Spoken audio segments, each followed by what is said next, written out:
right, this is Tom Gibbs with the National World War II Museum. The date is December 10th, 2014, and I'm here today in the Eisenhower Library at the National World War II Museum in New Orleans, Louisiana. Sir, can you state your full name for me? John Arch McGill. And when and where were you born? In Okolona, Arkansas. And what was the date? August the 2nd, 1923. And what was life like for you growing up before the war? What did your family do for a living, and what do you remember about your childhood? Well, I had a very, I guess, a kind of a common upbringing for this little town. The little town of Okolona had 500 people, just about. And everybody had a nice sized lot, like a 2 or 3 acre lot. Everybody had a milk cow. And most of the people were farming people. Most of the people who lived there had a little farm out of town, on the edge of town someplace. My father raised cattle primarily. You won't believe this. He raised cattle in when I was born, 1920s, 1930s, 1940s, up until he died in 1936. He raised cattle on an open range, no fences, just turn the cattle loose and let them roam.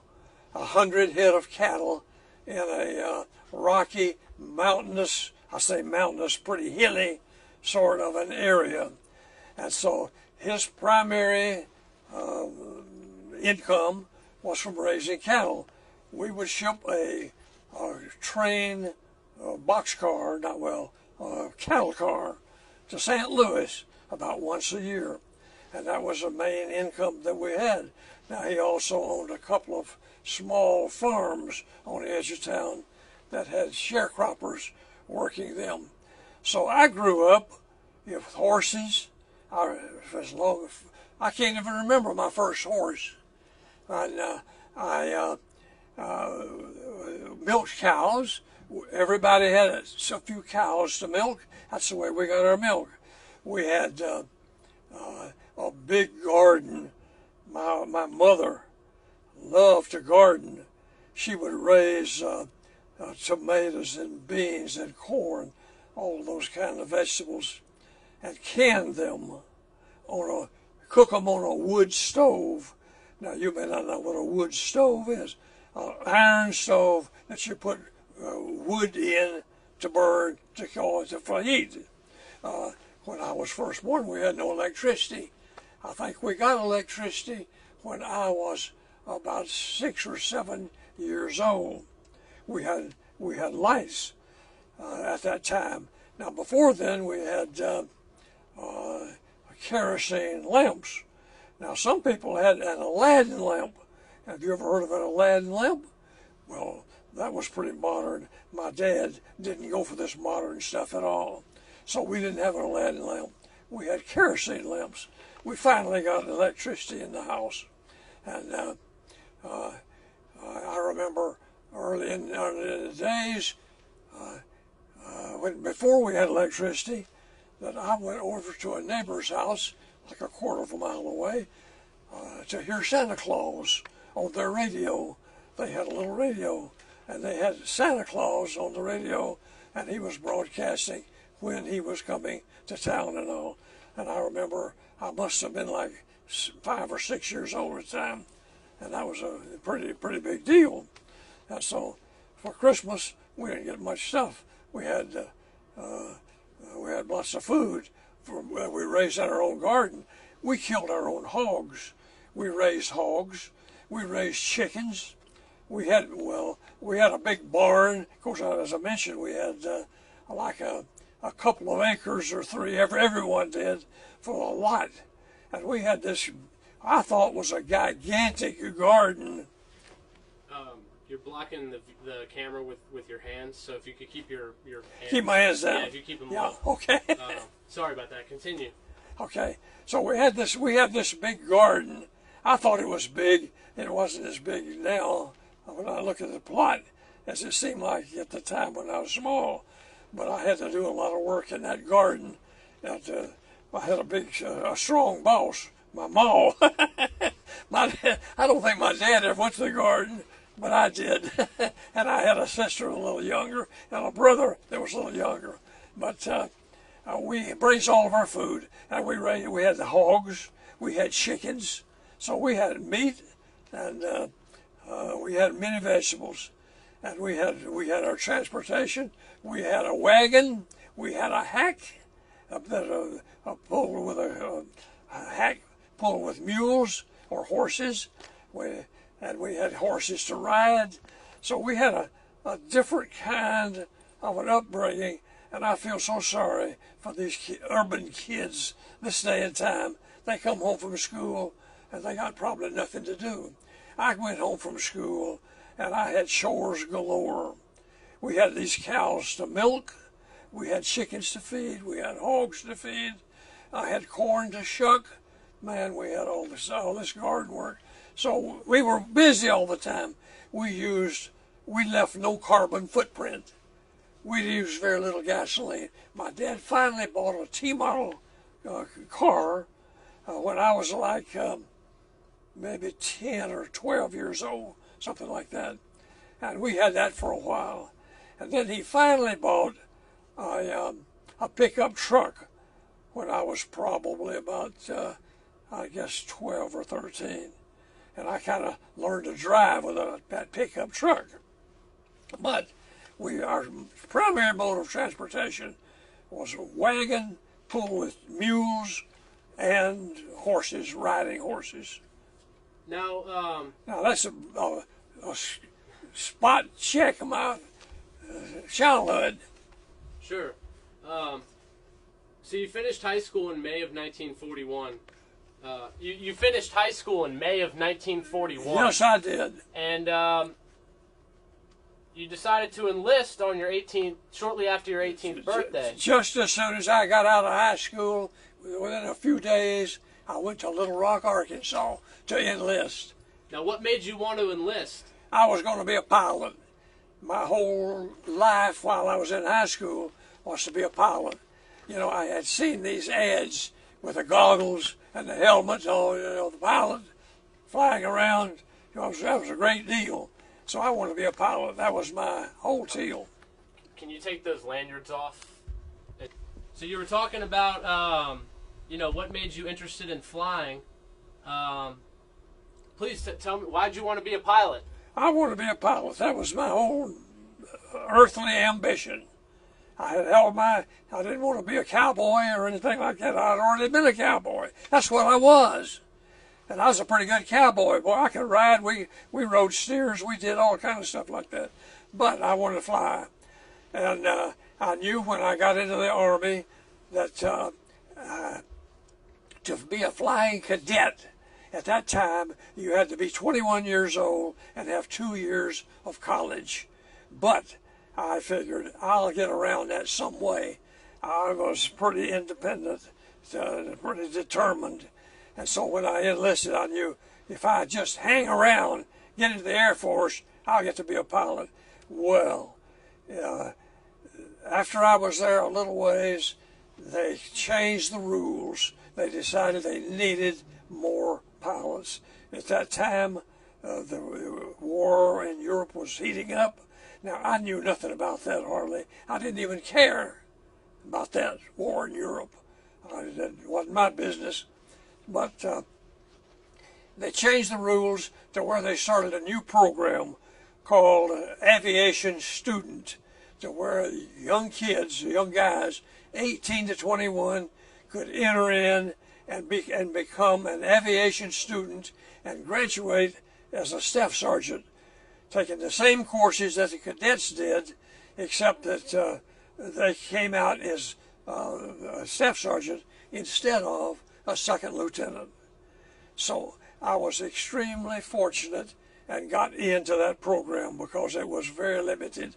I took a physical, passed the physical, and very strenuous peacetime physical type thing. And then I may be getting a little bit ahead of myself, because at that time I did that, or just before that, I was at mechanic school in Chanuteville, Illinois. And so I was just finishing mechanic school when I got this chance to go into this program. And I did. Went to Kellyfield, Texas, and went into the same class as the cadets with their 2 years of college or more. And there was about a half dozen of us in this cadets class, about 20 cadets. They were regular aviation cadets. 20 of those, about 6 of us. Same courses. I still got all my notes and everything for that. And went through it, passed all the courses, and got ready to go to primary flying school, and had to take another physical. And lo and behold, I could not pass the damned eye test. The doctor said, no, your coordination is not quite right. You got to do some exercises, kind of do this, for a little while, and then you can get back in the program. Well, if you know anything about the Army, you know you don't backtrack on anything like that. And they washed me out of the program. Now, I've been talking to my friends. I say I blame my mother for that because she was praying all the time for my safety, And I was probably in one of the most dangerous places I could have been in early 1942 to get into pilot training. So I washed out. Now, I already had the aviation mechanics course, so then I got assigned to an outfit in California called 34th Air Depot Group. How'd you feel about that? Were you disappointed? Disappointed, man. I was so terribly disappointed. You can't believe how disappointed. That was a tragic thing for me. I just almost didn't make it, it seems like. Oh, that was a terrible thing to be in there. Now, so let me read what this book says. The book about this program said, I just copied this down yesterday. What was it like to be an aviation student? Sir. And sit back. We want to get you on camera. So that's fine. Yeah. Go ahead. Here's what the author of the book said about us guys in this program. Go ahead. He said, what was it like to be an aviation student, an enlisted man in training to become a sergeant pilot? For one thing, there was almost an uncontainable sense of joy. The odds against being there were staggering. Now and then when you wash out, now you see, the problem was, I was an 18-year-old kid. Now, if I had to do that again, now, I'd argue with that doctor. I'd threaten him with his life. I mean, I'd change things. But when you're an 18-year-old kid, you don't argue with the Army doctor when he tells you to do something. That's just it. So that was a terrible thing for me to get washed out of that. But that was just the way it worked. Now, I went to this Air Depot group, and that was, altogether different. Tell me about that. You arrived in California. They were assembling the group. Can you talk about that a little bit? Yeah, this Air Depot group. Some people call it. They called it at that time Depot Group. I call it Depot, D-E-P-O-T. Well, I might explain a little bit about it. Now, I didn't know too much about what was going on. I have to kind of find out after the fact. But normally, the squadrons take care of their own airplanes, kind of like a service station, you air the tires, you put ammunition in the guns, you put oil in the engines and all, but you don't do any major mechanical work. So when an airplane needs some major mechanical work, you have to send it somewhere else. So we're the somewhere else. That's what the depot is. And though they have several depots scattered all over. So they may have a fighter group over here that flies airplanes and flies over the enemy lines and all. Then when the one gets shot up, they bring them back to the depot. And that's where we were. Now this particular depot had people from all over the United States, and they were just putting it together when I went out there. It had about 800, in fact I've got the roster here, 825 to 850 men in it, and they had armament guys, they had specialist kind of people that did certain things, you know. We were really specialist kind of people, and so they would bring in airplanes to our outfit, all kinds of airplanes, P-47, for example, and P-38s, P-39s, B-17s, the old C-47 that you got hanging up out there. I didn't even recognize it. I've never seen a C-47 hanging up like that. It looks so small. But anyway, the depots took care of all kinds of airplanes. And so that's what we did when we got overseas and all after a little while. Now there's a long story to that. Go ahead. When we first got overseas, we went over and, I went over with a troop ship. Now, I might tell you a little bit about that if you got time. I got a show and tell. You want me? Tell me the story first. We don't usually use visual aids and things like that. You don't use anything? Yeah. But I'd love to hear the story. Okay. Well, we went over on a troop ship. I think that name was Barry. Now, see, being an 18-year-old kid, well, by the time I went over, I was probably 19. No, in February. Yeah, I had a birthday. I was 19, but I didn't take any kind of notes. I didn't have a diary or anything. Now, I've regretted that. You should have write down a good diary all the time, because I had a great adventure. My whole career in the service was a great adventure. See, if you're looking for a hero, you got a vacant seat. But I had a good adventure. So I went overseas after I got in this depot group, but I did make some good friends in the depot group. We've been friends up until now. But going overseas on a troop ship, I guess some things I'll skip for a while. But next door to us was an interesting thing.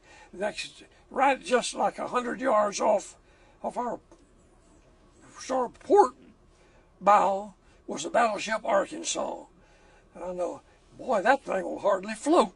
I've never seen a battleship in the water like that. And I was amazed at how low in the water the waves would wash over those decks and all, you know. It looked like it was just going under all the time. It never did. It floated. But we got overseas in this convoy, several ships in the convoy, and we landed at Casablanca. And we rode out on our trucks and in our pup tents, and we stayed there for a while. Now, while in Casablanca, our main job was to assemble P-38s and P-39 airplanes. They shipped those airplanes in big crates, and the props were off and the wings were off. But and I think the tails were on, but the big old crates, big plywood crates, were very valuable. The people there, they really liked those. The poor people, they liked those crates. Now, and I think I've noted, there's lots of impressions of that Casablanca, there was very poor people. The people ate, grown men sitting around eating locusts. Pull the big legs off, pull the wings off, eat locusts. Just crackle like that, peanuts. But now when you stop and think about that, that's not so unusual maybe, because the Bible says, you know, that John the Baptist ate locusts and wild honey. You may be a Bible scholar, but you know that's what the Bible says, that John the Baptist ate. But anyhow, we had lots of things that happened there in Casablanca. We worked for several months on many airplanes. I don't know how many. I think I read somewhere like we put together like 600 and something P-38s and the P-39 airplanes. And you had to assemble the wings, get all the control surfaces right, get the props on, get the guns in the wings, get the ammunition up, test fire them, get the plane ready to go, you know. And then it was taxied out, flown away. So that was a job for several months. Now we had some interesting things to happen. One of the things that we happened there while we were there, somebody decided that since we were in French Morocco, that the girls were around there. There were girls in Morocco, in Casablanca. And a time or two, we had dances. I don't know who rigged those dances up, but we had dances in some kind of old building. So we decided we can't talk to the girls. We need French lessons. So several of us went to this class where we had French lessons. And so I remember there were about a half dozen of us in this class. And this French instructor came in, and he said, "Well, boys, we're glad we can talk with you. Now let's start off. Let's conjugate the verb to be or something, you know." So we said, hold it. We don't want to conjugate no verbs. We want to know, how do you say, what is your name? Where do you live? Can I take you home?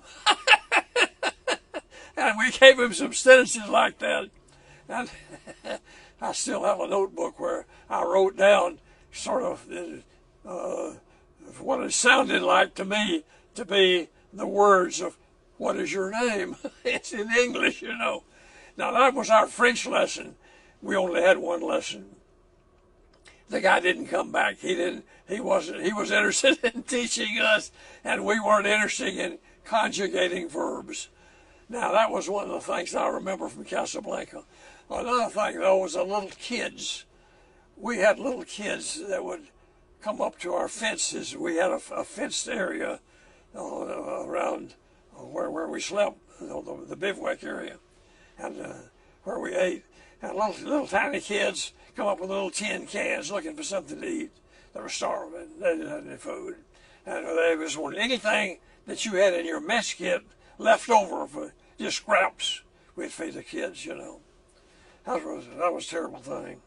And it didn't affect me as much when I was 19 years old as it would now. Another thing I remember in Casablanca, mattress covers. Now mattress covers, we didn't have mattresses, us enlisted men, maybe the officers did, but mattress covers were a kind of a canvas cover that went over a single bed mattress. And the Arabs that live there, they love these mattress covers. Somehow they got a hold of them, and they cut a slot up here for the arm, and one for the head in the middle, and two legs, and they'd wear these mattress covers. That was their apparel, and that was quite a sight. Now, after we stayed in Casablanca for a few months, now that's another thing I did. See, my dates and all are all approximate, but we were there in a few months. We left, and we went across the top of North Africa. Some of us went, some of the people went in trucks. I went in a 40 by 8 boxcar. Now, 40 by 8, you may have never heard of that. A 40 by 8 was a First World War boxcar that they used in Europe. And you could haul 40 horses, or no, 40 men or 8 horses. And so we rode across from Casablanca over to Bizerte, which was completely across top of North Africa, in this 40 by 8 boxcar. And that was quite an experience, I'll tell you for sure. It took several days, and we had various and sundry things to happen. For example, the boxcars, or I don't know how many cars really were in this train, probably 8 or 10, something like that. Not very many, but they came uncoupled from the engine on one of the hills, one of the grades we were going up, and the engine didn't even know it. They were just chugging along on this little narrow gauge railroad run by kind of a French Arab bunch of people. Kind of a comic railroad, I'll tell you for sure. And so they were chugging along, and I guess they looked back at one time, and our cars, several of them, had come uncoupled and were coasting back down the hill. And I was on one of those cars, and we thought that was so funny. We didn't give a hoot. That was say, all of us guys were pretty young and pretty carefree, of course. So, but anyhow, the engine finally stopped, and the brakemen and all, we had 2 or 3 brakemen and all, they were all running around trying to put brakes on, and they succeeded to some extent. But we coasted back 2 or 3 miles before the cars finally came to a level place and kind of coasted down. Now, that was one of the things that happened. Other things that happened, they had to stop very often and get water. And so every time they stopped for water, and sometimes they'd, I was trying to remember exactly when we got into the tanks. They had the tanks where they had the arm that came down and put water into the engine. But we'd get under there, we swapped their water. I forget how that worked out. They was stopping this train, though it never ran. Over like an hour at a time, they had to stop for something. And if there's any water spout anywhere around, we'd get out buck naked. We'd get out, get under that thing, because it was in the summertime, and you had to get a good shower. Another time I know where we stopped next to a British kind of a food dump affair, and we found a hole in the fence, and we stole several gallons of fruit cocktail. I know we had fruit cocktail for several days. I got tired of fruit cocktail. Then we went over to Bizerte. Bizerte is right at the tip of North Africa, just across the Strait of something, for Sicily. And we were there for not long. And we had, well, the biggest deal I guess we had there, Bob Hope and Francis Langford came to town. And we had a little excitement there. The Germans would come over at night, and Bizerte was kind of an active port where they were shipping stuff over to Sicily. And that's the closest we came to the Germans are getting hurt, I guess, in any way, because they'd come over and they'd drop some flares at night, and some reports, some bombing, but I don't know. I wonder about that. And never really bombing that I know of personally. But we did have one German plane shot down right close to our camp. We camped outside of Bizerte, like a couple of miles outside in the country, you know, in pup tents and all. Had this German plane shot down, and I don't know what he was doing. Some people thought he was trying to photograph, but he was dropping flares, they thought, over the harbor, where they're trying to find out what was going on. Anyway, that happened. Now, let's see. What was it like to see Bob Hope? Do what? How good was Bob Hope's show? Bob Hope? Bob Hope. Yeah. Oh, yeah, we enjoyed Bob Hope. Yeah. I mean, everything he'd say was funny, you know. And Frances Langford, a good-looking girl, sure, everybody liked that. But now, Bob Hope and all, I have read where he pointed out that they had to run for the foxholes and all that stuff. But at Bizerti, well, I think there's a little exaggeration along some of those lines. Anyhow, we went to, after Bizerti, we got on an LST ship and went to Sicily. Then we went up to Palermo, Sicily. And we, I guess that's where we really started working on the airplanes, because assembling those, the P-38 and P-39 wasn't much of a maintenance job. There was an assembly job. We were like a factory. But now when we got to Sicily, we started working on the airplanes. Now, that's where, well, a lot of things happened in Sicily. Sicily that was our real Italian deal. We met some good Italians, you know, and we worked on a lot of airplanes. They were brought in a lot. We were doing a lot of flying. We did people. Well, now let's see. I don't want to get ahead of myself.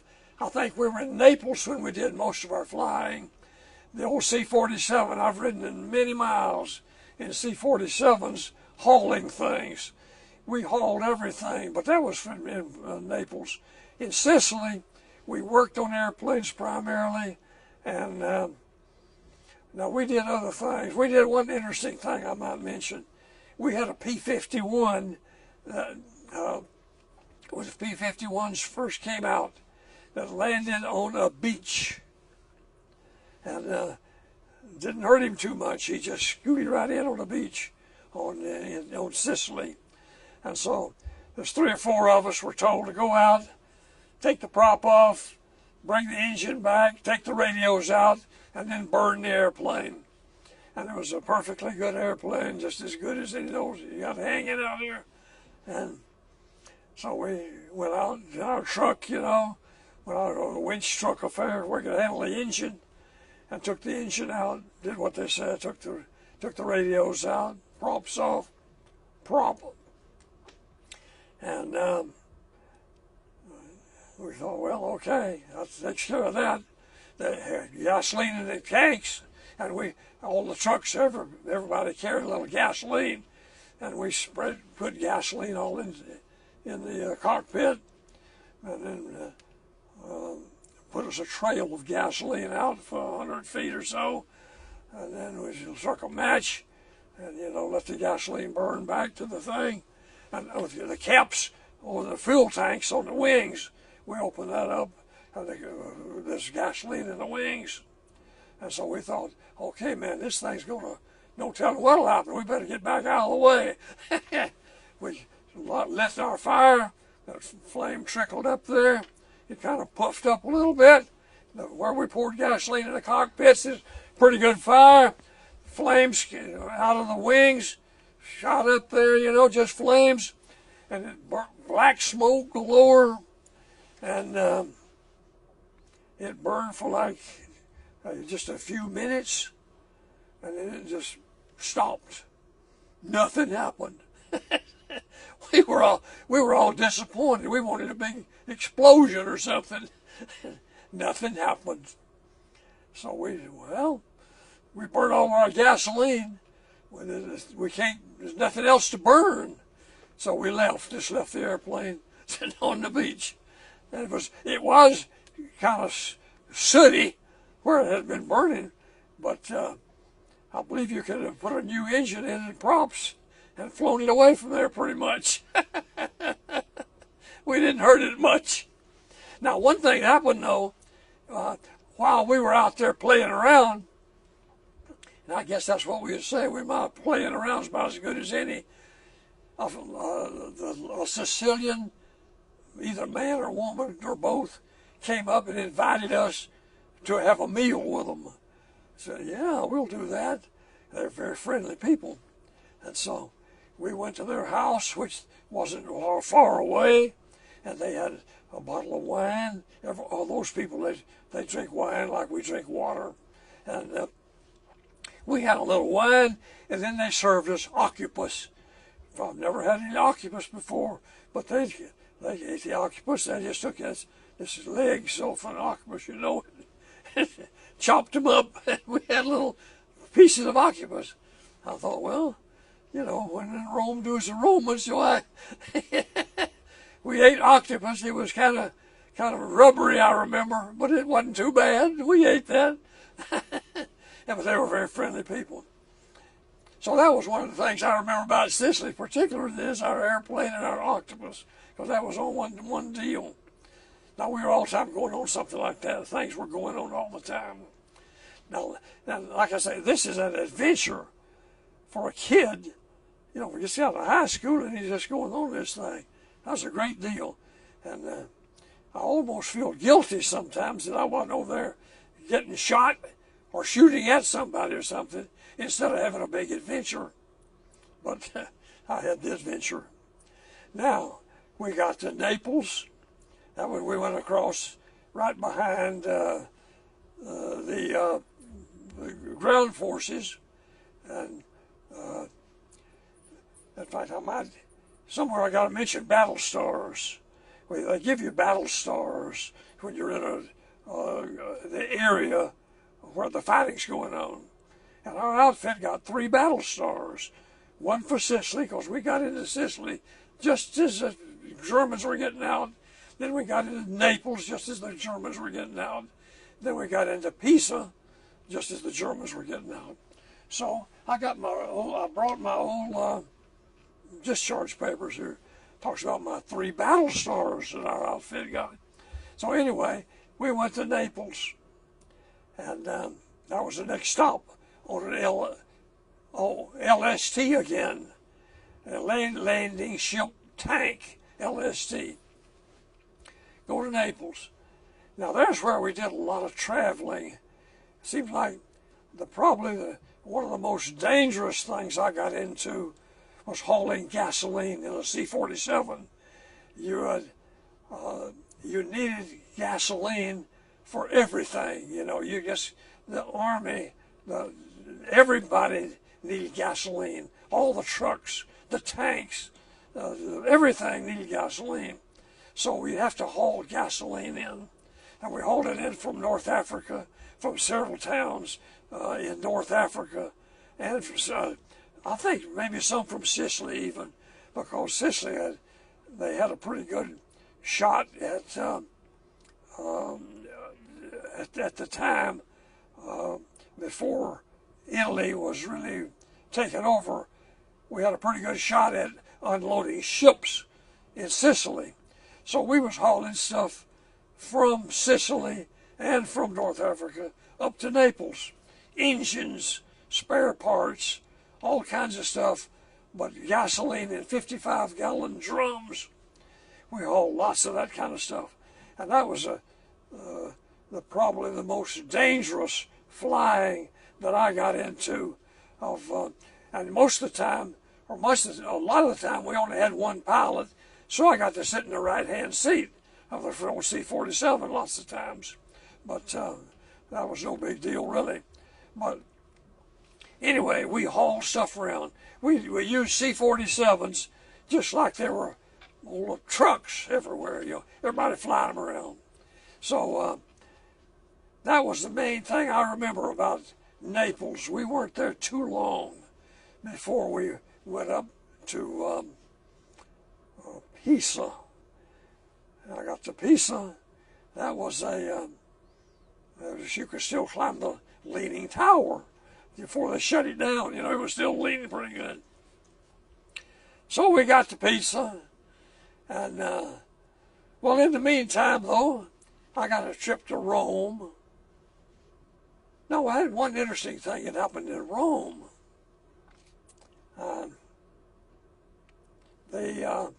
I was visiting the Vatican and just walking around, I think by myself. I don't know why. I think when I went to Rome, I was by myself for some reason. I don't remember now. Most of the time, you got 2 or 3 guys going along to kind of paddle it along with you. But when I was in Rome, I was by myself. When I went to the Vatican, anyway. But went to the Vatican, and I took a lot of pictures. I got a hold of an old camera some way, and the cathedral there is something else. It's a fantastic thing. How they ever built it, I don't understand. Whoever take it. We have all this modern stuff. We can build stuff. They didn't have anything like that. But anyhow, they built it. And I was admiring all that, and somebody said, hey, the Pope is going to be going out in this big area. They call it the big area outside in a couple hours. And so you might get him to bless your rosary. Well, I'm not a Catholic. I didn't have a rosary. But they said you can buy a rosary outside. Everybody sells rosaries in Rome. So I went out and I bought a rosary. And then I noticed that they were putting up a velvet rope around spots. So I went over and I picked me out a spot right next to the velvet rope. And I waited for maybe 20 minutes or so. And by golly, here came the Pope with he was on this elevated throne affair. They had these 2, 4, 6, 8, I guess 8 people carrying him or something like that. This big chair with poles going through it on each side and on their shoulders, And so the Pope was up shoulder high in his chair, and he was going down this rope aisle deal, and people were holding their rosary up, and he would go in with it, and he would bless in their rosary. So I held my rosary. He came right by. His fingers just went right over my rosary. That was Pope Pius the 12th. And I thought, that's a pretty neat deal. I saved the rosary. My first little great-grandson was born about 15 months ago, and I gave him the rosary. His family is Catholic, so they really appreciated that, So that was a interesting thing that I thought happened while I was in Rome. So, let's see. Now, what kind of work were you doing in Pisa? Pisa, the same thing, working on airplanes. Now, in Pisa, we had, on our airport, we had P-47s. Are you familiar with a P-47? P-47s, single engine little jobs. They were calling bombs up to this front. The front was stymied. It was static just north of us. And so these P-47s would haul these bombs up, drop them, come right back, get another bomb, one bomb underneath the thing. That's amazing. Come back, get another one, go up and drop it on the Germans on this line. And this went on day and night for days and days. Now, we didn't work on those P-47s. The people in their own group took care of their, gassing them up, keeping air in the tires and all that kind of stuff. But we were working on other kind of airplanes that had flown in doing long-range bombing in the southern France and all. B-17s, B-24s, all kinds of airplanes like that. Doing our what we would do is like engine changes. We've done many engine changes on C-47s and B-17s. Oh, yeah, I want to tell you one other thing, too. I forgot. See, you've got my notes. You're following them really well. Now, one of the things that happened, we're talking about B-17s, I'm backtrack. Went back over and we were in Casablanca. We worked on a few other airplanes occasionally. And one time I know we worked on a B-17 that came in.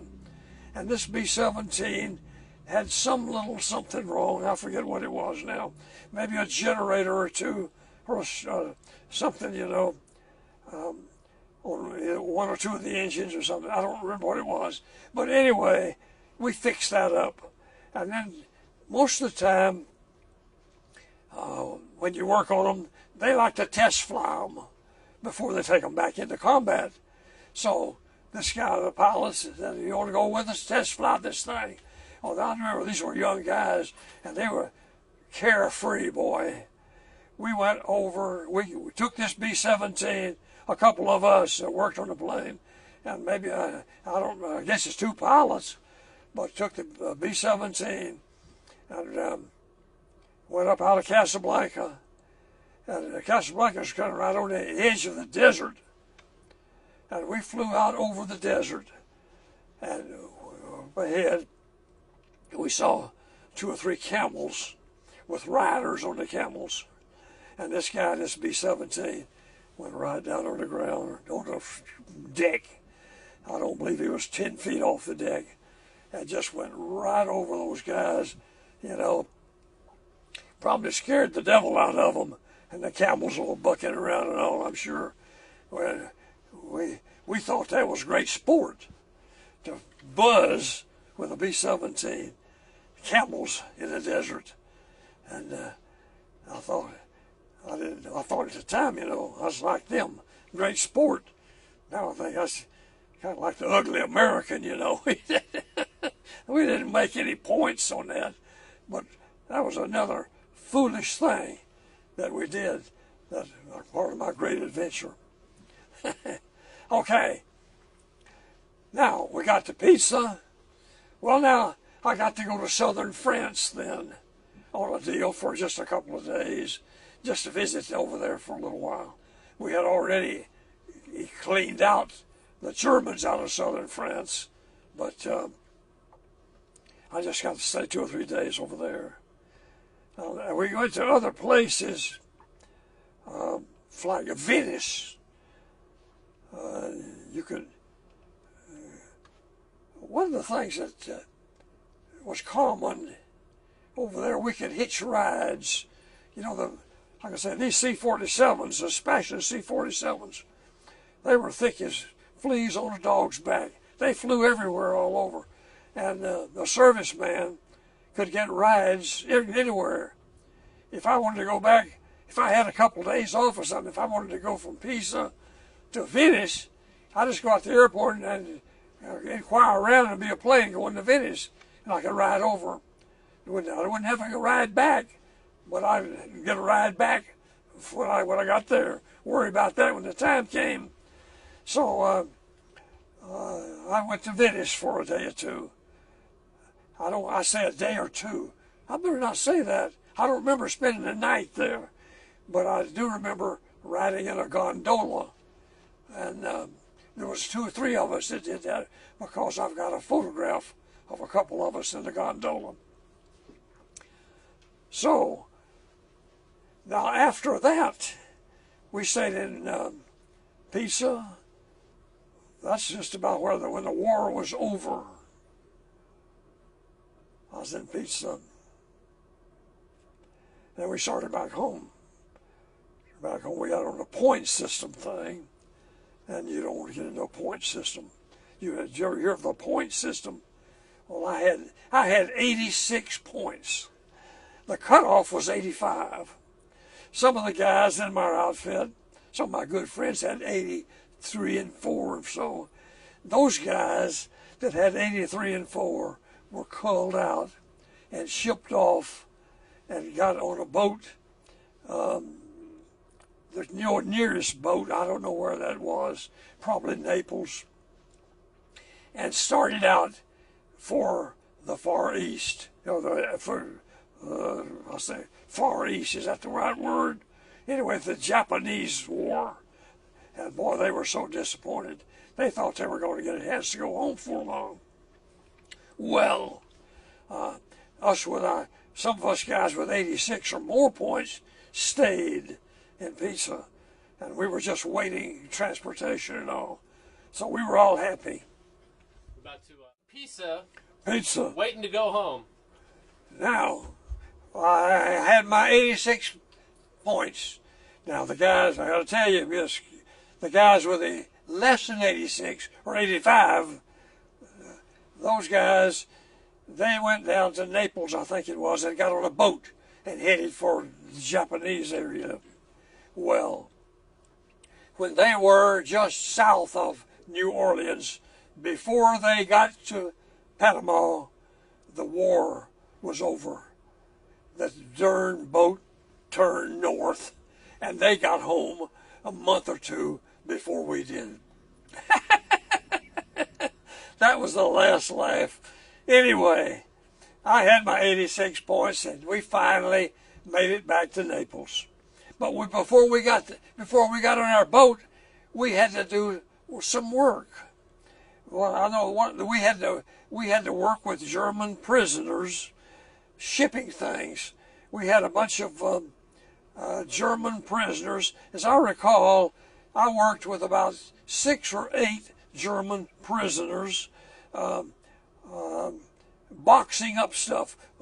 Somebody, I don't know who it was, built wooden boxes, and we were shipping electronic stuff, radios, and I don't know what all, really, I don't remember what all, small stuff, with boxes, I know, boxes like the width of this table, and 4 foot by 4 foot, 4 foot high. Something you could handle with a fork truck maybe. But these German prisoners were loading the boxes. And I remember those guys, they were hard working, they were clean cut, they were nice young men. They were just like us, really. And I thought, it's kind of a shame to be shooting at one of them. They didn't act like any enemy at all. They weren't belligerent. They were just guys. But they did everything we said. They knew they were the prisoners, and that was the whole deal. They weren't identified in any way, but there was no guns around or anything like that. They were just there. I don't know where they came from or where they went, but all I remember was they were just workers. We did good. And finally, I got on a boat. I got on a Liberty ship. That was a slow-moving deal. We were going home, and the Queen Mary, they announced over the radio, or the PA system, the Queen Mary's going out there, and you can see this Queen Mary go. It's Queen Mary or Queen Elizabeth, one of the two. I think they were both running at the time. And Queen Mary's going this way. 3, 4, 5, 6 days later, Queen Mary coming back the other way. The Queen Mary passed us 3 times. The Queen, whatever Queen it was, it took us, I don't know how many days, but many days. One time we stopped out in the middle of the ocean and opened up the front doors. And not everybody, I don't think I did. I was too chicken. Went swimming. A good many guys, maybe 50 or 100 out of, I don't know, maybe it may have been 800,000 people on there. Went swimming out in that ocean out there. I think, man, that's mile deep. I don't want to go swimming there. But we stopped the boat. Everybody went swimming for a while. Then we clogged back along again, and we came back. Now, oh yeah, I missed telling you one thing that's important, I think. While I was in, I think it was, I have to look at my notes. I don't remember when. I took the flying test again. Oh, you took the pilot's physical in Naples. In Naples, okay.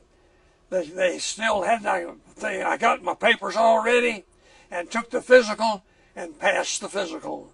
These eyes that bugged me out at first, passed the physical and got ready to go. Well, Here's my mother came in again, praying for my welfare, I guess. Would you believe General Patton put a thing on the bulletin board before I could get going that says, I can remember this ever so distinctly, no more air crew trainees will leave this theater of operation. That stopped everything going. There's more than me trying to get back to go to either some kind of school, pilot school or navigator school or something. And that washed me out again. That's the second time. Well, well, I wasn't quite so enthusiastic about it that time because I'd had enough flying around these old C-47s and all, and then incidental flying in A-20s, B-25s, all this stuff. Every time we'd work on a plane and all, we'd get to fly with them, change an engine out or doing something. We'd fly around some. So it wasn't all that. I got the new worn off of it that way. But anyway, I never got to go to flying school while I was in the Army. Did that afterward. So, now let's see. I'm overlooking a few other things too, probably. See. But that's my main story. The main story. What port did you come into? Port? On the way home. I guess it was Camp Kilmer. Camp Kilmer's where I left. Camp Kilmer, I was left.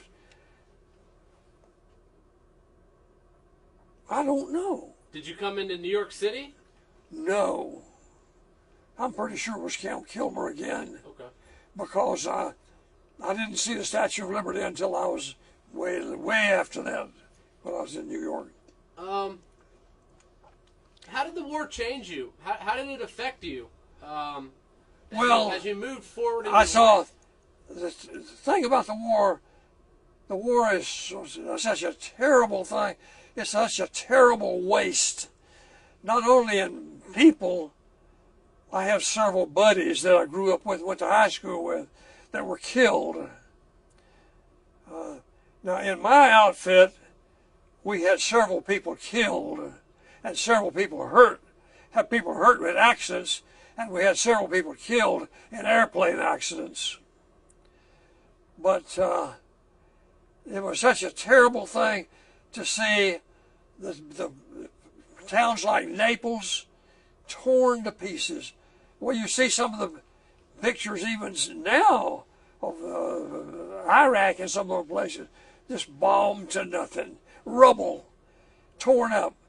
Just the people who worked and all, trying to build something up, and torn to nothing in just an instant. And lives lost, families changed forever. Such a terrible waste. And you think, why do we have to do this kind of thing? But then you think, well, it's so foolish. But then you have to do it.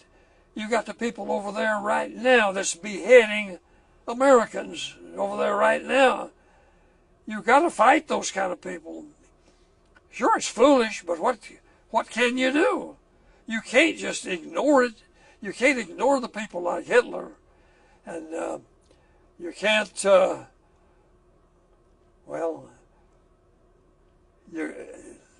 there is no way, and there's no end to it. I guess even the Bible said there's wars and rumors of wars we're going to have. And it's just human nature, I guess, because there'll always be somebody, some emperor, some king, somebody who's going to try to dominate the world or dominate somebody else. And you're going to have to fight back. Nobody wants to lose their freedom. And that's what we were really fighting for, your freedom. And we take freedom for granted so much of the time that we don't think anything about it. But if you didn't fight these wars, you wouldn't have that freedom. So I don't know that it changed me too much at that time. Like I say, I was such a young kid that I didn't have any. What do I know? Well, I don't have any philosophy at 18 years old. So everything to me during the war and to lots of other people. I say lots. To some others, some of my buddies and all, we all had about the same deal. We were just pretty carefree. And I don't know that it changed us too much. It does. It makes me think about it more now when I think of the poverty and all, like the little kids who are so hungry. There's still some little kids hungry all over, that we could feed the whole world if we just have our budget going in the right place. But anyhow, maybe that answers your question. I don't know. Do you believe it's important that kids today learn? Do you believe it's important that kids growing up learn? And, oh, yeah. Boy, that's let me finish. Do you believe it's important that they learn and know something about the war, about World War II? Deporting. Do you believe it's important that kids growing up today learn and know something about the war? Oh, yeah. No, they ought to know. There ought to be taught in school or something. If otherwise, you'll repeat it again if you don't learn from your mistakes and learn from what you've done. And I don't know how many kids, urban kids anyway, know much about the World War at all. I don't know how many people know about Pearl Harbor Day, and a lot of the, not only kids but the young people. I think even people your age and you're just a young guy, and I don't know how many of those young guys are really familiar with Pearl Harbor and what it did. Now, what it meant and how it happened and all that. I think that, well, maybe that's just part of history lessons. I think you tend to forget history. And, well, I think we've, you hear that Rome in the ancient days collapsed from its inside. Nobody attacked Rome. They collapsed internally, and they're saying, and some people said, look what we're doing in Washington. We're collapsing internally right now, this day, this minute. And I think that they may have a point. And so you need to teach history, no doubt about that. Not my mind. No. I think part of the problem is my generation grew up and we had 9/11. Yeah. The terrorist attacks in New York. Yeah. So I think we tend to want to remember that more than Pearl Harbor, because we lived it. We went through it. Depression. No, I was talking about the terrorist attacks on New Yeah, York you City. didn't go through the Depression. No, I know. I was talking about the terrorist attacks on New York City. 2011. Oh, the terrorist attack. Yeah. Oh, you mean like the Twin Towers? Yeah. Yeah. That's what my generation worries about. Yeah. That's what we went through. The terrorists, yeah. Well, we still got the terrorists, and we're abetting the terrorists in the last day. This the CIA report that we just came up with is a foolish. Why would anybody talk about things like that and give the terrorists or the prospective terrorists any ammunition at all to make them mad? Don't aggravate them. Don't give them ammunition to fight us back with. That's what they've done. This California woman that I heard on TV last night and all said, and our president that says, I forget what he said now, but we're open to open our soul to the world. Well, you don't have to tell all your secrets, and I don't know how accurate this report is in the first place. Some of the people say it's not even accurate, and I say if it saves one life, it's worth it. We didn't hurt too many people doing this so-called interrogations. We may have got a little rough with them, but if we save a few lives, boy, it's sure worth it. I think. I think we probably ought not to start out with that as being an objective, but if we did already, that's water under the bridge. I don't think we ought to condemn anybody for doing that. This was a terrible time when that happened, and you've got to get to the core of who started it and why, and stop them if you possibly can, and do everything you can to try to stop them. And I think that's why that was all done. That's my opinion anyway. Well, sir, I want to thank you for sitting down and having a chat with me about your service. And I'm certainly happy that you're here for the grand opening. And just want to say thank you and really enjoyed speaking with you. Thank you.